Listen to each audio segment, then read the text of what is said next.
خدمات تاکسیرانی زنان برای زنان در سودان.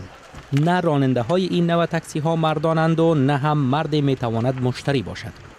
سکینه موسی یکی از راننده های شرکت تاکسیرانی ترحال نوایم است.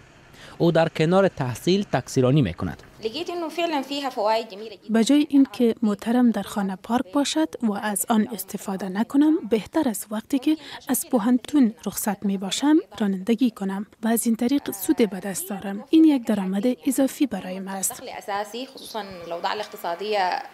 مانند سکینه شمار دیگر از زنان و دختران نیز توسط شرکت ترحال نوایم به کار گماشته شدند. این شرکت اکثراً به زنان خانه و محصلین رانندگی آموزش می‌دهد و سپس آنها را استخدام می‌کند. در سودان به زنان در سال 1945 اجازه رانندگی داده شد، اما هم زنان راننده راحت نیستند با مشتری مرد سفر کنند و هم زنان مشتری زیاد دوست ندارند تنها سوار تاکسی شوند که راننده‌اش یک مرد است. مشکلات زیاد را در سودان حل کردیم، مخصوصا مشکل زنان را که تا وقت شب کار میکنند، ولی با این کار ما همه موافق نیستند.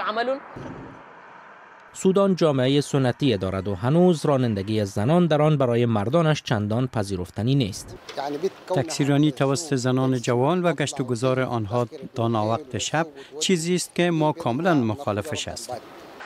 جمهوری سودان که پس از جدایی سودان جنوبی به سودان شمالی نیز معروف شد، چیز نزدیک به 40 میلیون نفوس دارد.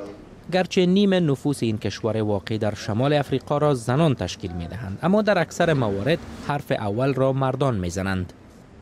در چنین یک جامعه سنت شکنی برای زنان چون سکینه موسی کار ساده نیست، ولی کم از کم امروز پشت فرمان نشستند. شاید با سرعت کم، اما به پیش می روند.